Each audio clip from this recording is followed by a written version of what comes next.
1,34,00,000 कुछ जुर्माना लगाने का प्रस्ताव दिया गया था। पहले हमने कोई फैसला नहीं किया है। ये हमने कहा अगर पॉसिबल है तो उसकी 1 महीने की जो सैलरी थी वो काट ली जाए, जो कि लगभग 23, 24, 25 लाख रुपए के आसपास अप्रोक्सीमेटली रहती है।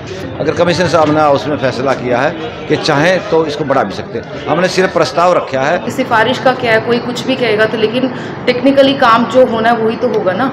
जब हाउस ने, अभी देखिए पहले हाउस ने पास किया एंड अभी भी हाउस यही कह रहा है कि उसका जुर्माना कम नहीं होना चाहिए। हाउस ने ही लगाया था और हाउस में ही ले गया था मैं मैटर को, और जुर्माना अभी तक उतना ही है।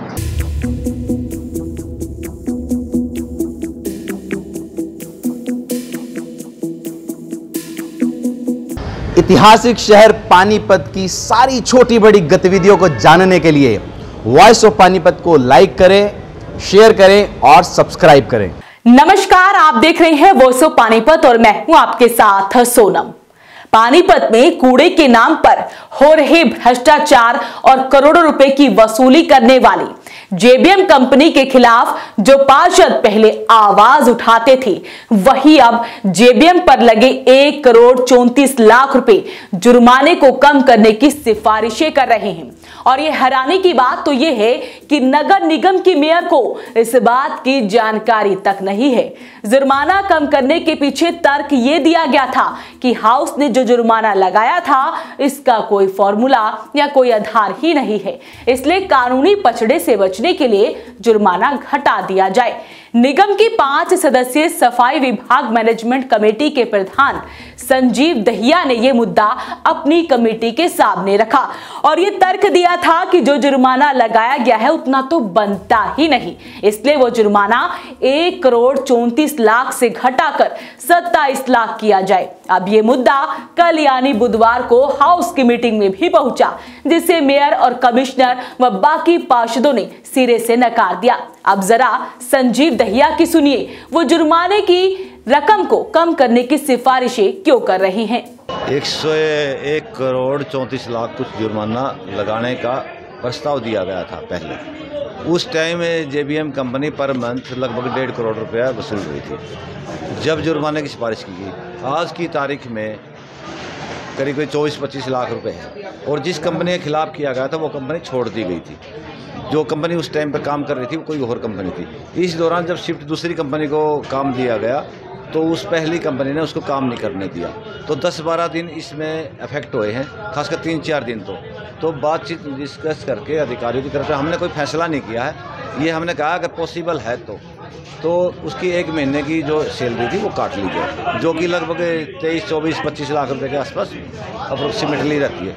क्योंकि पहले हम देते थे 1 रुपया kg इनको, अब देते हैं 33 पैसे। उसके हिसाब से इनकी चार्जेज जो कम बैठते हैं, इसलिए सिफारिश की गई। इसमें कोई वैसी बात नहीं थी और ना ही कोई इसमें थी। अगर कमिश्नर साहब ने उसमें फैसला किया है कि चाहें तो इसको बढ़ा भी सकते हैं। हमने सिर्फ प्रस्ताव रखा है कि भाई जो जायज़ तरीके से, अब किसी को कहते 100 करोड़ कर दे तो उसकी देख के सारी कंडीशनें देख के ही लगाया जा सकता कि सर जिस कंपनी की आप छोड़ने की बात कर रहे हैं उस कंपनी का निगम से कभी कोई वास्ता रहा ही नहीं। वो सिर्फ सबलेट कंपनी थी, शुरुआत से ही जेबीएम के नाम से रहा है। हाँ, उस कंपनी पे चार्ज लगाया जाए। हमारा ये कहना है जो पहली कंपनी थी ना, जो काम कर रही थी, जो छोड़, तो निगम से कोई वास्ता ही नहीं था सर, कभी भी वास्ता तो इसका भी नहीं है। जेबीएम का तो है सर, जेबीएम का है, लेकिन जो काम कर रहे हैं ना वो छोटी कंपनी यहाँ कोई हम आप जानते नहीं थे ना, लेकिन मोटी मोटी बात में बता, जो पहले कंपनी काम कर रही थी उसके बाद कोई दूसरी कंपनी आ गई, जो बड़ी कंपनी काम कर रही थी वो छोड़ दी, उसने दूसरी को काम नहीं करना। यानी कि आप कमेटी के चेयरमैन हैं, जो आईएएस ऑफिसर ने जुर्माना करोड़ों रुपए का लगाया था वो गलत लगाया तो माफ होना चाहिए कि नहीं होना चाहिए? नहीं, बिल्कुल नहीं होना चाहिए। हमने कब कहा माफ होना चाहिए?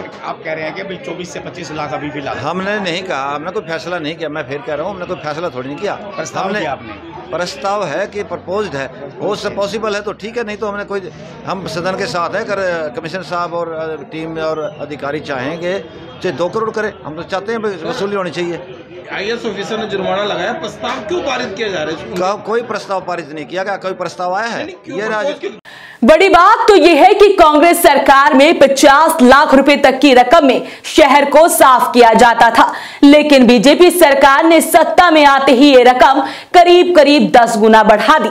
लेकिन आज भी शहर में हालात वैसे के वैसे ही बने हुए और मीडिया को हाउस की मीटिंग में बैन किया गया है।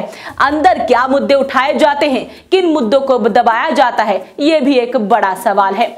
मेयर अवनीत कौर कहती हैं कि उन्हें जुर्माना घटाए जाने की कोई जानकारी नहीं है।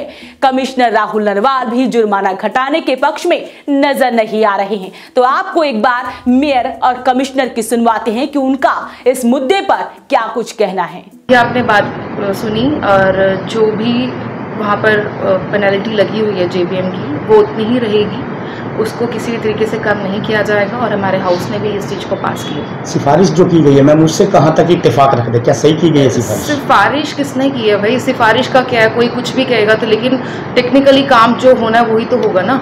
जब हाउस ने, अभी देखिए पहले हाउस ने पास किया एंड अभी भी हाउस यही कह रहा है कि उसका जुर्माना कम नहीं होना चाहिए।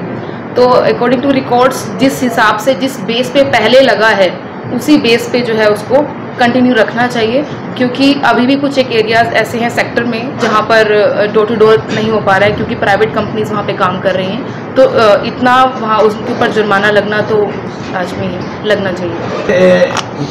एक आईएएस अधिकारी ने जेबीएम पे 1 करोड़ समथिंग का जुर्माना लगाया था कूड़ा ना उठाने का, तो उसको लेके सर किसी आईएएस अधिकारी ने नहीं, हाउस ने ही लगाया था और हाउस में ही ले गया था मैं मैटर को और जुर्माना अभी तक उतना ही है, अभी कोई कम नहीं हुआ। लेकिन पार्षद कुछ प्रपोजल भेज रहे कम किया जाए, तो प्रपोजल कंसिडरेशन नहीं हुई है। प्रपोजल बहुत सारे आते रहते हैं, ठीक है, वो प्रपोजल जब तक कंसीडर नहीं होगी वो प्रपोजल नहीं मानते। इस मीटिंग में रिपोर्ट भी आई सर, वो आपने बोला था पिछली मीटिंग में भी आप इसकी जांच करें। किसकी? ये जो जिसमें जुर्माना लगा सर, ये किस चीज की रिपोर्ट किस चीज की चाहिए थी? क्या ये काम कर रहे हैं, नहीं कर रहे, डोर टू डोर कलेक्शन पूरा सही है नहीं है इनका? हाँ, इस चीज की आपने जांच इंक्वायरी? हाँ, उसकी रिपोर्ट अभी आनी बाकी है, लेकिन जुर्माना अभी उतना ही स्टैंड कर रहा है। निगम के चुनाव को होने में अभी 8 महीने बाकी बचे हैं। ऐसे में उन पार्षदों को भी इस बात की जानकारी है कि वो इस बार चुनाव में अगर खड़े हुए तो पब्लिक का क्या रुख होगा। मुद्दा पहले भी लाइटों और बेंचों का था, मुद्दा आज भी वही है। पानीपत में ऐसा कोई भी वार्ड नहीं है जिसे देखकर गर्व से कहा जा सके कि वाकई में पानीपत बदल रहा है और धीरे ही सही विकास तो हो रहा है। शहर में बड़े बड़े करोड़ों के गेट तो बना दिए गए, लेकिन शहर की सड़कों पर बने गड्ढों पर किसी का भी ध्यान नहीं गया। निगम की हाउस की मीटिंग सिर्फ और सिर्फ लोगों को यह बताने के लिए है कि हाँ विकास करवा रहे हैं, लेकिन सच्चाई जनता बखूबी जानती है। तो आप इस खबर को लेकर क्या कुछ कहेंगे हमें कमेंट बॉक्स में जरूर लिखें। साथ ही वीडियो को ज्यादा से ज्यादा शेयर जरूर करें। नमस्कार।